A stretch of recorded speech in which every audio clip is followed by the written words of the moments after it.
اللہ الرحمن الرحیم۔ السلام علیکم ورحمۃ اللہ وبرکاتہ۔ عابد راجہ چینل کی طرف سے آج میں اپنے دوستوں کو رسول اللہ صلی اللہ علیہ وآلہ وسلم کا ایک فرمان بتاؤں گا، آپ نے اس پر ضرور عمل کرنا ہے۔ تو شروع کرتے ہیں۔ بسم اللہ الرحمن الرحیم۔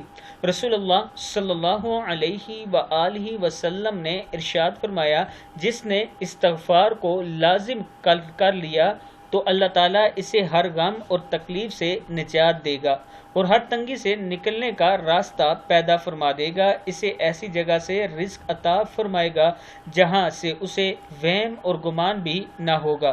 یعنی رسول اللہ صلی اللہ علیہ وآلہ وسلم نے فرمایا، جس نے استغفار کو لازم کر لیا تو اللہ تعالیٰ اسے ہر غم اور تکلیف سے نجات دے گا اور ہر تنگی سے نکلنے کا راستہ پیدا فرما دے گا۔